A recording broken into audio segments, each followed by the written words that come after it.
हर हर महादेव। शिवपुराण के इस सीरीज में आप सुनेंगे श्री रुद्र संहिता का चतुर्थ खंड। चतुर्थ खंड को कुमार खंड भी कहा जाता है। कुमार खंड में कुल अध्यायों की संख्या 20 है, जिन्हें क्रमशः 3 एपिसोड्स में सुनाया जाएगा। तो चलिए शुरुआत करते हैं कुमार खंड का पहला अध्याय, शिव पार्वती विहार।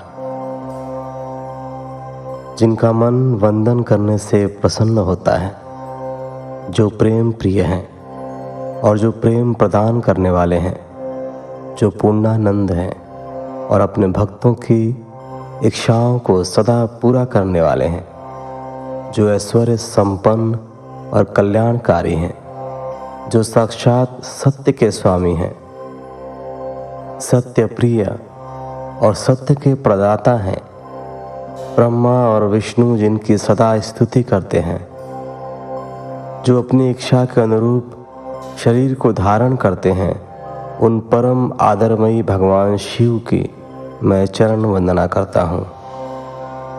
मुनिश्रेष्ठ नारद जी ने ब्रह्मा जी से पूछा, हे ब्राह्मण, आप समस्त देवताओं और प्राणियों का मंगल करने वाले हैं। हे भगवान, आप मुझ पर कृपा करके यह बताइए कि देवाधिदेव करुणा निधान भगवान शिव तो अत्यंत शक्तिशाली और समर्थ हैं, फिर भी जिस अभीष्ट फल की सिद्धि के लिए उन्होंने गिरजानंदिनी पार्वती से विवाह रचाया था, क्या वह पूर्ण हुआ? उन्हें पुत्र की प्राप्ति कब और कैसे हुई? तारकासुर का वध किस प्रकार हुआ? प्रभु, कृपया कर मेरी इन जिज्ञासाओं की शांति हेतु मुझे इनके बारे में विस्तृत रूप में बताइए। सूत जी कहते हैं कि जब नारद जी ने यह पूछा, तब ब्रह्मा जी ने प्रसन्नता पूर्वक भगवान शिव का स्मरण करते हुए कहा, नारद, जब भगवान शिव देवी पार्वती के साथ कैलाश पर्वत पर पधारे, तब वहाँ सबने मंगल उत्सव किया। सभी खुशी में मग्न होकर नृत्य कर रहे थे। तब भगवान शिव ने सभी को उत्तम भोजन कराया। तब सब देवताओं और मुनिगणों ने उनसे विदा लेकर अपने अपने धाम की ओर प्रस्थान किया। सब देवताओं के कैलाश पर्वत से चले जाने के पश्चात भगवान शिव अपनी प्रिया पार्वती को साथ लेकर अत्यंत मनोहर, दिव्य और निर्जन स्थान पर चले गए और वहीं सहस्त्रों वर्षों तक पार्वती जी के साथ विहार करते रहे। इस प्रकार भगवान शिव ने इतने अधिक समय को क्षण भर के समान व्यतीत कर दिया। इस प्रकार समय तीव्र गति से व्यतीत होता जा रहा था, परंतु भगवान शिव का पुत्र अब तक उत्पन्न नहीं हुआ था। यह जानकर सभी देवताओं को मन ही मन चिंता सताने लगी। तब देवराज इंद्र ने एक सभा करने का विचार किया और उन्होंने सभी देवताओं को सुमेरु पर्वत पर आमंत्रित किया। उस सभा में सब देवता इस बात पर विचार करने लगे कि इतना समय व्यतीत हो जाने पर भी अब तक शिव जी ने पुत्र क्यों नहीं उत्पन्न किया। वे सोचने लगे कि शिव जी अब क्यों विलंब कर रहे हैं। उस समय मुझ ब्रह्मा को लेकर सब देवता भगवान श्री हरि विष्णु के पास गए और कहने लगे कि हे हरे, भगवान शिव हजारों वर्षों से रति क्रीड़ा कर रहे हैं। उनका पार्वती जी के साथ विहार अब भी जारी है, परंतु अब तक किसी शुभ समाचार की प्राप्ति नहीं हुई है। तब भगवान श्री हरि विष्णु मुस्कुराए और बोले, हे देवताओं, आप इस विषय में इतनी चिंता मत कीजिए। शिव जी स्वयं अपनी इच्छानुसार इस स्थिति से विरत हो जाएंगे। वैसे भी हमारे शास्त्रों में इस बात का उल्लेख है कि जो व्यक्ति स्त्री पुरुष का वियोग कराता है, उसे हर जन्म में इस वियोग को स्वयं भी भोगना पड़ता है। अतः अभी कुछ भी नहीं करना चाहिए। कुछ समय और व्यतीत हो जाने दो। अभी हमें सिर्फ प्रतीक्षा करनी होगी। कुछ देर सोचने के पश्चात श्री हरि ने पुनः कहा, 1000 वर्ष बीत जाने पर आप सब लोग शिव जी के पास जाना तथा कोई युक्ति लगाकर ऐसा उपाय करना कि उनका शक्तिपात किसी भी प्रकार से हो जाए। उसी शक्ति से हमें उनके पुत्र की प्राप्ति हो सकती है। परंतु इस समय आप सब देवता अपने अपने धाम को चले जाएं। भगवान शिव को अपनी पत्नी पार्वती के साथ आनंद पूर्वक विहार करने दें। सब देवताओं को समझाकर श्री हरि बैकुंठ धाम को चले गए। श्री हरि के चले जाने के उपरांत सब देवताओं ने अपनी चिंता त्याग दी और प्रसन्नता पूर्वक अपने अपने धाम चले गए। समय अपनी गति से बीतता गया, परंतु शिव जी का पुत्र नहीं हुआ। तारकासुर का भय और आतंक का साया दिन पर दिन और बढ़ने लगा। देवताओं सहित ऋषि मुनियों और साधारण मनुष्यों का जीवन उसने दूभर कर दिया। तारकासुर के डर से पृथ्वी कांप उठी। तब श्री विष्णु जी ने सब देवताओं को बुलाया और भगवान शिव के पास चलने के लिए कहा। तब सब देवताओं को साथ लेकर भगवान श्री हरि और मैं भगवान शिव से भेंट करने के लिए कैलाश पर्वत पर पहुंचे। परंतु भगवान शिव कैलाश पर्वत पर नहीं थे। उनके गणों से जब हमने महादेव जी के विषय में पूछा तो उन्होंने बताया कि भगवान शिव माता पार्वती के पास उनके मंदिर में गए हैं। तब श्री हरि ने शिवगणों से उनका पता पूछा। तत्पश्चात हम सब उस स्थान पर पहुंचे जहां त्रिलोकीनाथ भगवान शिव अपनी प्रिया के साथ निवास कर रहे थे। तब वहां उनके निवास के द्वार पर पहुंचकर सब देवताओं ने भगवान शिव का स्मरण कर उन्हें मन में प्रणाम कर उनकी स्तुति आरंभ कर दी। दूसरा अध्याय, स्वामी कार्तिकेय का जन्म। ब्रह्मा जी बोले, हे नारद, भगवान शिव तो सर्वेश्वर हैं, हर विषय के ज्ञाता हैं। भला उनसे कोई बात किस प्रकार छुप सकती है। भगवान शिव तो महान योगी हैं और सब कुछ जानने वाले हैं।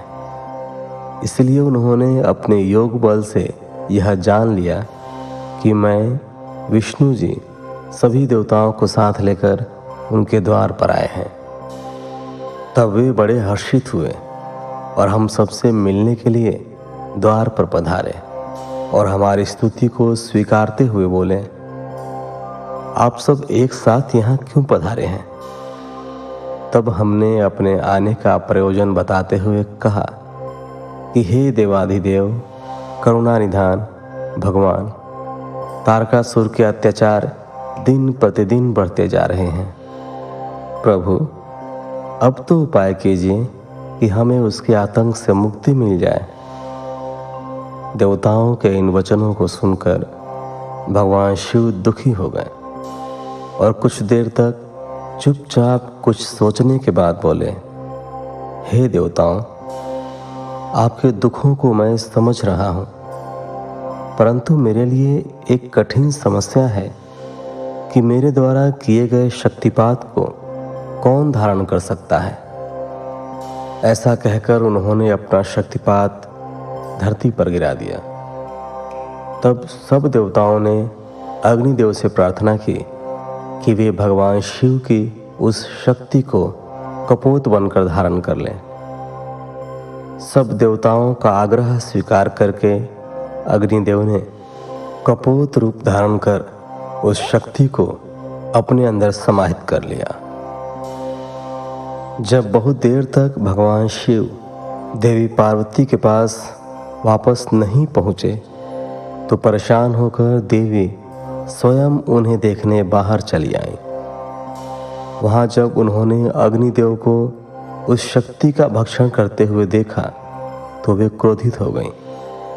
उस समय उनकी आंखें गुस्से के कारण लाल हो गई थीं। तब देवी पार्वती ने अग्निदेव से कहा, हे दुष्ट अग्निदेव, आपने मेरे पति त्रिलोकीनाथ की शक्ति का भक्षण किया है, इसलिए आज मैं तुम्हें शाप देती हूँ कि तुम सर्वभक्षी होगे। जो भी तुम्हारे संपर्क में आएगा वह तत्काल नष्ट हो जाएगा। तुम सर्वथा इस आग में स्वयं भी जलते रहोगे। अग्निदेव को क्रोध में यह शाप देकर देवी पार्वती वहां से चली गईं। उनके साथ शिव जी भी वहां से चले गए। इधर समस्त देवताओं द्वारा अग्नि में होम करने से और अन्न आदि के सेवन द्वारा वह शक्ति सब देवताओं के शरीर में पहुंच गई। उस शक्ति की गर्मी से सभी देवता दुखी हो गए थे। तब सब पुनः भगवान शिव की शरण में पहुंचे और उनसे हाथ जोड़कर प्रार्थना करने लगे कि भगवान हमें इस जलन से मुक्ति दिलाएं। हम सब की पीड़ा अनुभव कर उन्होंने हमसे कहा कि इस शक्ति के ताप और जलन को बंद करने के लिए उसे हमें अपने शरीर से वमन के द्वारा बाहर निकालना होगा। भगवान शिव की आज्ञा मानकर हम सभी देवताओं ने वमन द्वारा शिव जी की उस शक्ति को अपने शरीर से निकाल दिया। उसके निकलते ही सबने संतोष की सांस ली और महादेव जी की स्तुति करके उन्हें धन्यवाद दिया। परंतु अग्निदेव की पीड़ा किसी भी प्रकार कम नहीं हो रही थी। उनका हृदय जल रहा था। तब मैंने अग्निदेव को भगवान शिव की शरण में जाने की सलाह दी। मेरी बात मानकर अग्निदेवता ने भक्तवत्सल भगवान शिव की बहुत स्तुति की। तब शिव जी प्रसन्न हुए और बोले, कहिए अग्निदेव, आप क्या कहना चाहते हैं? तब अग्निदेव ने हाथ जोड़कर भगवान को प्रणाम किया और उनकी स्तुति की। तत्पश्चात वे बोले, हे देवाधिदेव, कृपा करके मेरे अपराध को क्षमा कर दीजिए। मैं बहुत बड़ा मूर्ख हूँ जो मैंने आपकी शक्ति का भक्षण कर लिया। आप मुझे क्षमा करें और मुझ पर प्रसन्न हो। भगवान, मुझ पर कृपा कर इस शक्ति के ताप को कम करके मुझे मुक्ति दिलाएं। यह सुनकर भगवान प्रसन्नतापूर्वक अग्निदेव से बोले, हे अग्निदेव, आपने उस शक्ति का सेवन करके बहुत बड़ी भूल की है। अपने किए का दंड आप काफी समय से भोग रहे हैं, इसलिए मैं आपको क्षमा करता हूँ। तुम मेरी इस शक्ति को किसी नारी शरीर में स्थिर कर दो। ऐसा करने से तुम्हारे सभी कष्ट दूर हो जाएंगे। यह सुनकर अग्नि ने दोबारा प्रश्न किया कि भगवान, आपका तेज धारण करने की क्षमता तो किसी में भी नहीं है। तभी नारद, तुम भी वहां आ गए और अग्निदेव से बोले कि जैसा भगवान शिव की आज्ञा है वैसा ही करो। ऐसा करने से तुम्हारे कष्ट दूर हो जाएंगे। तब तुमने अग्निदेव से कहा कि माघ महीने में जो भी स्त्री सबसे पहले प्रयाग में स्नान करे उसके शरीर में आप इस शक्ति को स्थित कर देना। माघ का महीना आने पर सुबह ब्रह्म मुहूर्त में सर्वप्रथम सप्त ऋषियों की पत्नियां प्रयाग में स्नान करने पहुंची।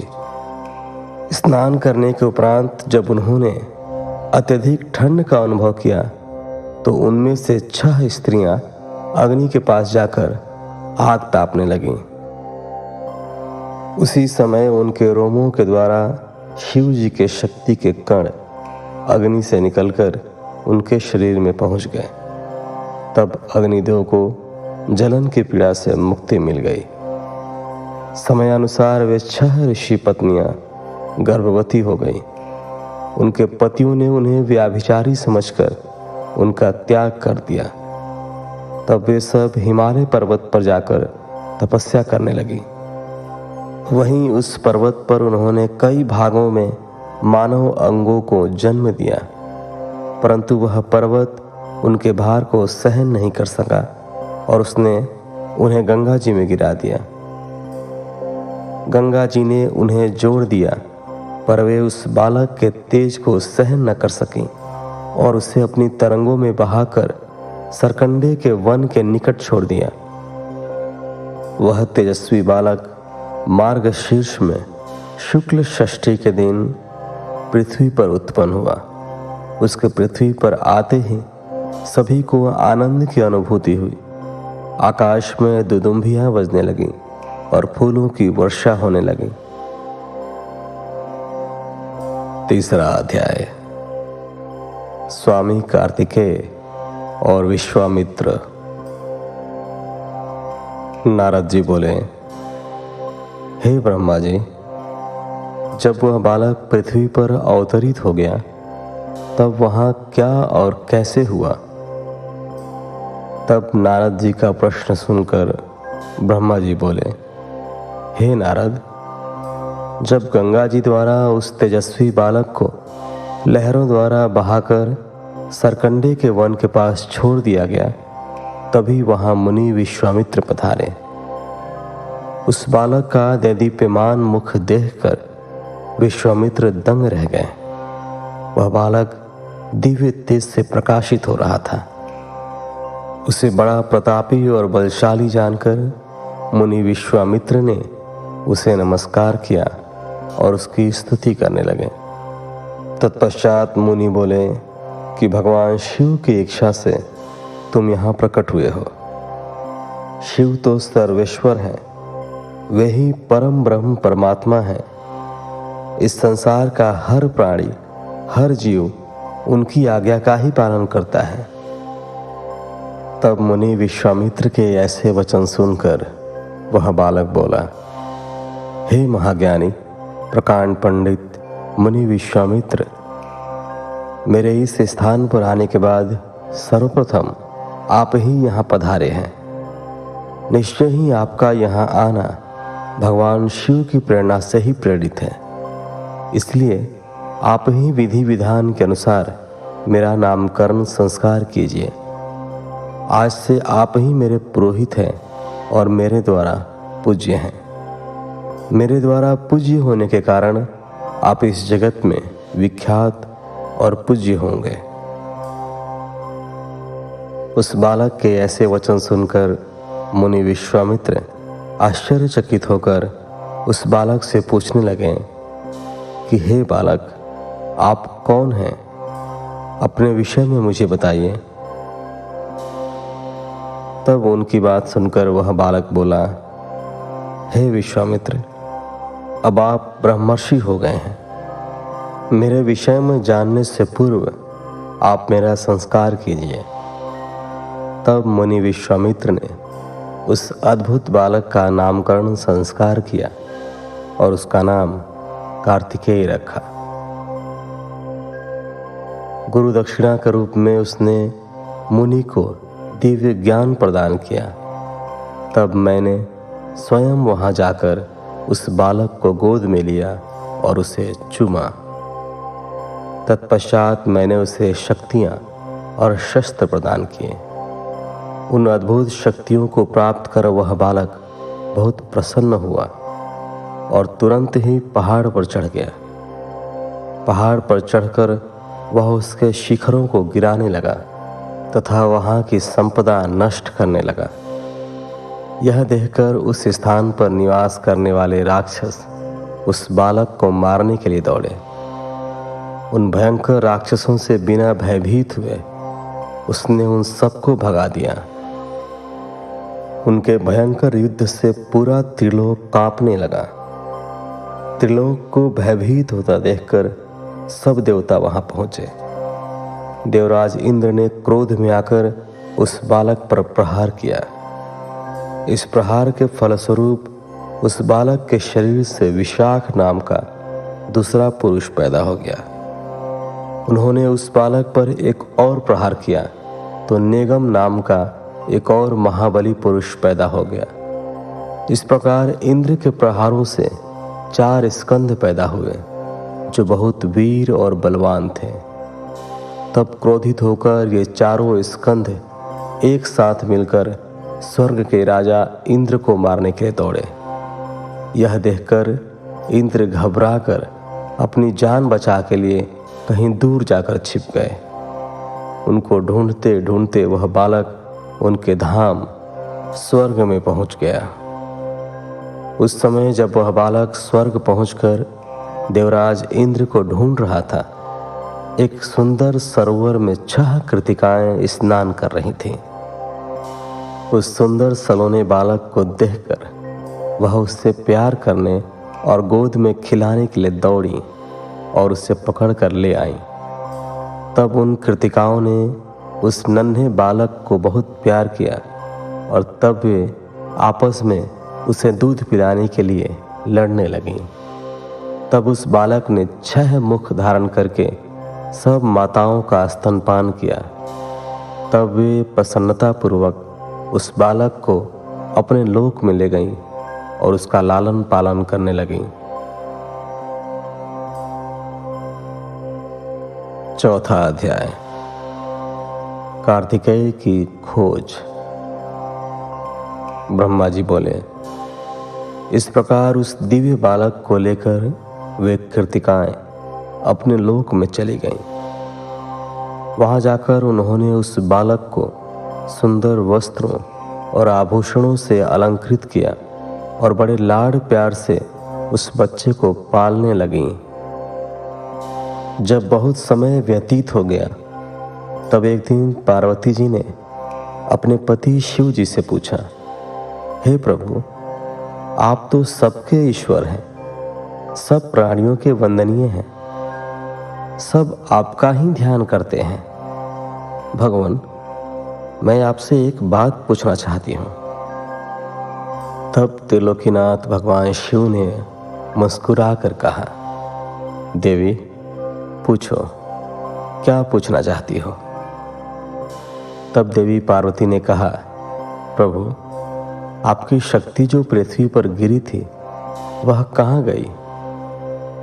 देवी पार्वती के इन वचनों को सुनकर शिव जी ने विष्णु जी, मेरा और सब देवताओं और मुनियों का स्मरण किया।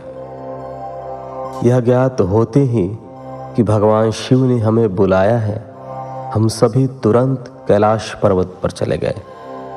वहां पहुंचकर हमने महादेव जी और देवी पार्वती को हाथ जोड़कर नमस्कार किया और उनकी स्तुति की।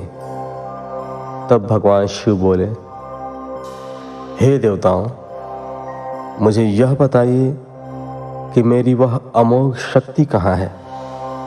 शीघ्र बताओ, अन्यथा मैं तुम्हें इसके लिए दंड दूंगा। भगवान शिव के ये वचन सुनकर सभी देवता भय से कांपने लगे। तब उन्होंने जैसे जैसे वह शक्ति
तो सिर्फ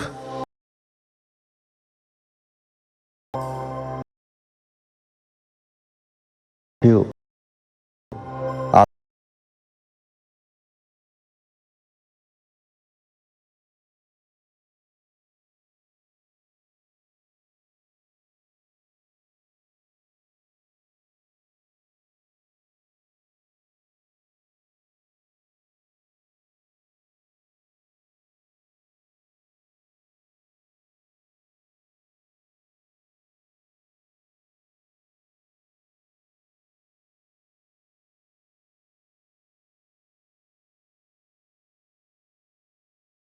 अपनी अपनी दिव्य शक्तियां और अस्त्र शस्त्र आपको प्रदान करेंगे। यह सुनकर कार्तिकेय बोले, यदि आपको भगवान शिव ने यहाँ मेरे पास भेजा है तो मैं अवश्य ही उनके दर्शनों के लिए आपके साथ चलूंगा। हे तात, ये ज्ञान योगिनियां प्रकृति की कला है। इन्हें कृतिका नाम से जाना जाता है। इन्होंने ही अब तक मेरा पालन पोषण किया है, इसलिए ये मेरी माताएं हैं और मैं इनका पौष्य पुत्र हूँ। तब स्वामी कार्तिकेय ने हाथ जोड़कर कृतिकाओं से नंदीश्वर के साथ जाने की आज्ञा मांगी। माताओं ने अपना आशीर्वाद देकर उन्हें वहां से जाने की आज्ञा प्रदान कर दी। इस प्रकार चौथे अध्याय के साथ इस एपिसोड को यही विराम देते हैं। मिलते हैं आपसे अगले एपिसोड में। तब तक के लिए धन्यवाद। हर हर महादेव।